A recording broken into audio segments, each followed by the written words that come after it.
Well, Rise and Grind DMV, happy Saturday. We are waking up to lots of sunshine out there, and overall, not a bad way to open up the first month of June, or the first day of June. So keep it here. We'll have a full breakdown of that forecast coming up. Also coming up on DC News Now, red line closures underway as today marks the first day of those renovations. What you need to know before stepping out the door. Montgomery County Police on the search for a man they say is connected to the death of a parole officer. What they say happened during a welfare check last night. And the controversy growing around rapper Diddy reaches the district. What Howard University students are telling us about his connection to the university and what they want to see done. Well, the weekend is here, and if you're looking to get a start on your cleaning, we are tracking those essentials that you need that you can get for less. You're watching the station covering all of the DMV. This is DC News Now. Well, welcome to the first day of meteorological summer. That is a beautiful look at the Roslyn skyline. Arlington, you are looking great today. Good morning, everyone.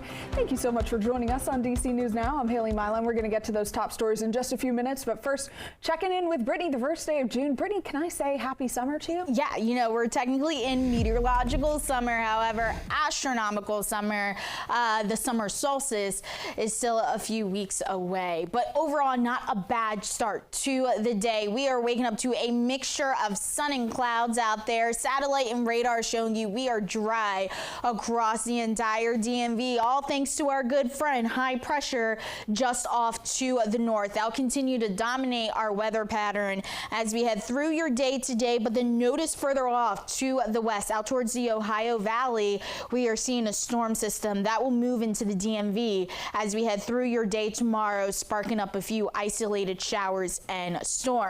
Now, temperature-wise, not looking too bad. We're sitting in the mid-60s here in the nation's capital, upper 60s, though, further off towards the south, and then we're holding on to the 50s further off to the north and west, and highs today will be on the mild side, mainly getting into the 80s. So keep it here. We'll have a full check of that 8-day forecast coming up. Thanks, Brittany. Sounds good. New this morning, Montgomery County Police are actively searching for Emmanuel Edward Sewell of Chevy Chase. He's being charged with second-degree murder. Take a look at your screen here. That is Sewell. He's wanted in connection for the death of a Maryland parole and probation agent. Last night around 6 p.m., officers responded to the 2800 block of Terrace Drive in Chevy Chase for a welfare check on a Maryland parole and probation agent who hadn't reported back after doing his resident check on Sewell. Sewell is a registered sex offender. Upon entry into the residence, police found a deceased adult male, and they say Sewell may be armed and is considered dangerous. Police say the 54-year-old may be driving a gray 2017 Hyundai Elantra with Maryland license plate number 93661HT. Anyone with information should call police.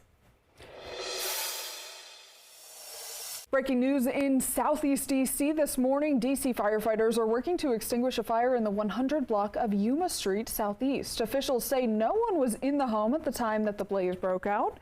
Pepco removed the wires that fell on the structure, and they say the fire is now contained. We'll keep you up to date on the latest. Well, if you ride the red line, here's a heads up. Starting today, several stops will close for months. DC's News Now's Kevon Dupree spoke with riders as they prepare for the summer shutdown. 5 red line stations will go offline Saturday for summer renovations, and a free shuttle service will be offered in place of the rail service. Commuters I spoke with have mixed feelings about this major change. From June 1st to August 31st, Glenmont, Wheaton, Forest Glen, and Silver Spring red line stations will be closed. Tacoma Station will also close and is scheduled to reopen on June 30th. One rider says this change is certainly going to take some getting used to. I mean, what can you do? They got to build the purple line, right? So it's just going to be real inconvenient, but I guess after it's all said and done, it'll be better.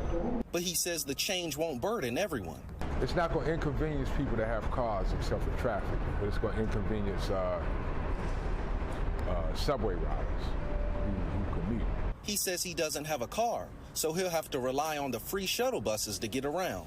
Because of this, he plans to take less trips. Instead of going to Giant Food every other day, now I'm going to go like once every week and a half. something. And maybe just pick up light stuff like milk, but basically the bulk stuff. Another passenger says the red line closing isn't ideal, but he's trying to remain positive. It's all well and good with a sense of, getting the maintenance, make sure that everything is, so it's good.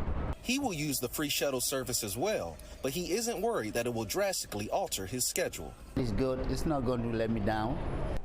Once again, the Tacoma station will be offline until June 30th, and the remaining 4 stations will be closed until August 31st. Reporting in Silver Spring, I'm Kevon Dupree, DC News Now. Kevon, thank you for that reporting. A concerning new report from the National Highway Traffic and Safety Administration. While nationwide seatbelt use has risen in recent years to nearly 92%, Virginia's seatbelt use is falling. In 2022, just 75.6% of people in the Commonwealth were buckling up, and that's the lowest in the nation. Safety advocates telling us it's startling. We have not been historically lower than everybody else, but I think the numbers here are pretty shocking and concerning for us in Virginia. I think a lot of people are wondering, what caused that, why people are being more risky on the roadways. And it's not just with seatbelts, they're speeding more, they're more distracted. And those numbers, just the tip of the iceberg. According to the Virginia DMV, 54% of people killed in crashes last year in the state weren't wearing a seatbelt. That is only slightly down from 56% in 2022. Kristen Petway is the executive director of Drive Smart Virginia, a traffic safety nonprofit. She tells us it doesn't matter how good of a driver you are, there are simply too many unknown variables to risk not buckling up. You do not know about the person next to you or in front of you or behind you. You don't know if they're distracted. You don't know if they're drunk. You don't know how fast they're driving. Virginia is also one of just 16 states without a primary seatbelt law, and that means you can't be pulled over for not wearing your seatbelt. An officer has to pull you over for something else before giving you a citation. According to Drive Smart Virginia and the new NHTSA report, states without that primary law see lower rates of seatbelt use. And regardless of any legal consequence, officials say seatbelts serve to protect you from major injuries in crashes, even when the airbag deploys. So when those airbags trigger, when you have a front-end collision, that airbag is hoping that seatbelt is grabbing you along with the airbag pushing back on you. If you don't have that seatbelt on, you could already be moving forward as that airbag is starting to inflate very, very quickly, which can actually cause injuries if you're leaning into it. Safety officials say the most common groups not wearing their seatbelt are teens, men, and people driving pickup trucks. Officials also remind us that when we get on the road, there are people relying on us to get home safely, and we owe it to them to take the steps to be safe, including buckling up. And the Maryland State Highway Administration is reminding drivers that starting today, fines for speeding in a work zone will double. The fine will now be $80, and to avoid the fines, pay attention, slow down, and move over. A new law banning street racing and stunt driving is now in effect in Maryland. Starting today, June 1st, those who break the law face mandatory court appearances, a fine of $1,000 and up to a year in jail. The Montgomery County State's Attorney praised Governor Wes Moore for passing the law, saying, quote, "This is a step in the right direction when it comes to keeping our roadways safe." Violators will also be issued at least 8 points on their driving record, which could lead to their license being suspended or revoked.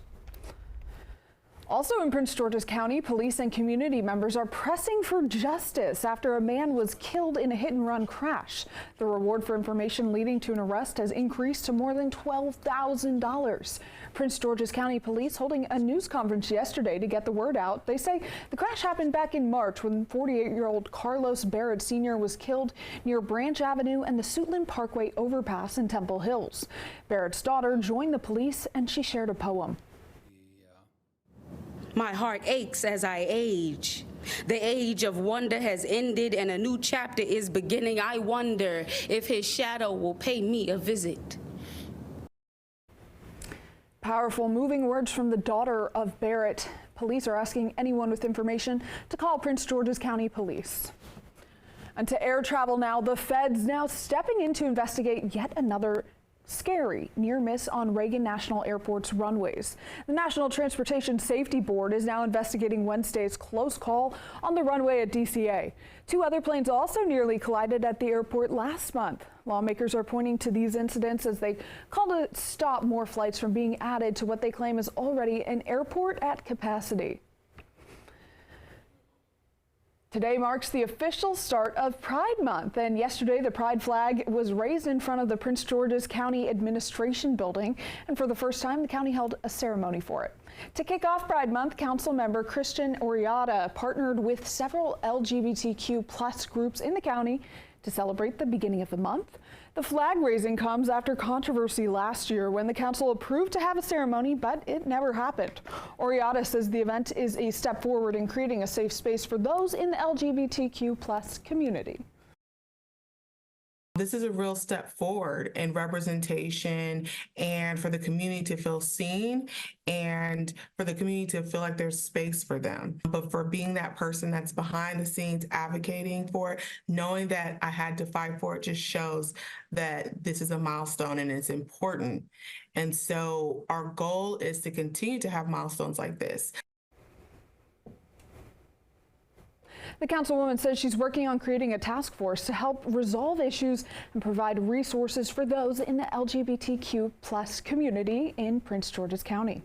Brittany, how about a look outside this Saturday morning? It's heating up. Yeah, not looking too bad, Haley, as we open up the first weekend of June. Your time now, 8:11, and overall not a bad start to our Saturday. Temperatures as we head right around 9 o'clock, expected to rise into the upper 60s, upper 70s though, right around lunchtime. And then as we head into dinner time, it looks like we'll finally be into the 80s with lots of sunshine to talk about. But we'll start to see clouds roll their way in as we head through the second half of your day today, and then we are tracking some showers to end out the weekend. So keep it here. We'll have a full breakdown of that forecast coming up.